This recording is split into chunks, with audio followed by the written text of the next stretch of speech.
Hello, friends. This is Dave Hurwitz, Executive Editor at ClassicsToday.com, here with fabulous concert programs number 22. Are we already there? Let me see. No, 21. What am I saying? Number 21. But this is actually the 7th in our cycle of Vaughan Williams symphonies, and we're up to the Sinfonia Antartica. Now, this was really a bit of a challenge because the Sinfonia Antartica has to be in the second half. I mean, it's a big, glitzy piece of, regurgitated film music. And it's very tempting, very, very tempting to do programs that consist of nothing but film music by major composers or suites from film music.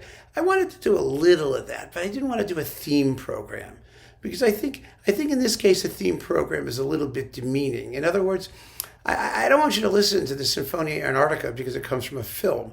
I want you to listen to it because it's really a very gripping and actually tragic work.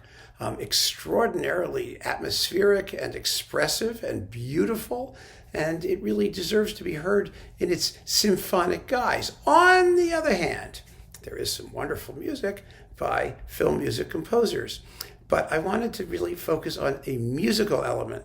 One of the things the Sinfonia Antartica has is a wordless woman's chorus that moans along to symbolize the wind, with the wind machine and a solo soprano and whatnot. And, there aren't that many pieces that do that. One of them, of course, is The Planets by Holst, but I didn't want to do an all-British thing either. I really didn't. I didn't think that was fun. And the women's choir only comes in at the very end. And, no. I wanted to do something a little bit more varied and texturally rich and I think interesting in terms of the repertoire. So I begin the program on the first half with Debussy's Nocturnes because the last one, Violin, requires a women's choir. And the Nocturnes are so beautiful, but they were considered to be virtually unprogrammable for decades, even into the 60s, because people would do the first two and they would leave off Violin because they didn't have a women's choir sitting around. And if you're going to have a women's choir doing that last work, which is that last movement, which is about 10 minutes long, what else are they going to do?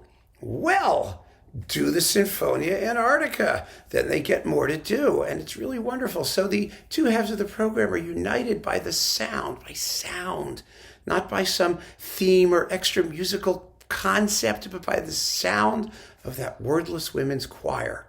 And I think that's a wonderful way to set up what you're going to hear in the spooky and atmospheric Sinfonia Antartica. Two very, very different uses of the women's choir, because in the Nocturnes, they're luring sailors to their death. In the Sinfonia Antartica, they're icy cold and spooky, but they're both, in their way, sinister.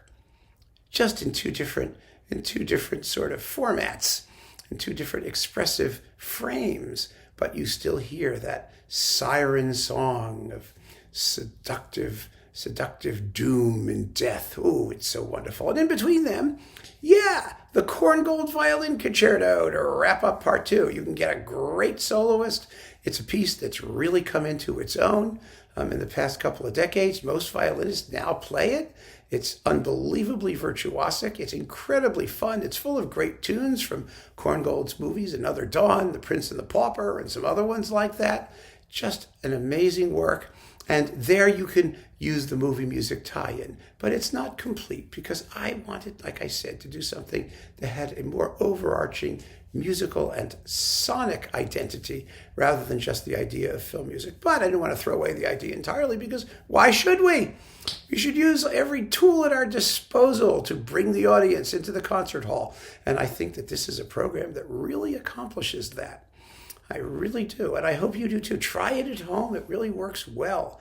You'd be amazed because, the Nocturnes are familiar up to a point, but really, really beautiful. And then when you get the Antarctica, the whole thing just comes together. And the Korngold in the middle is just a celebration of the Hollywood glitz and glamour kind of sound. It's wonderful. It's just a wonderfully varied, colorful program with some real musical meat on its bones.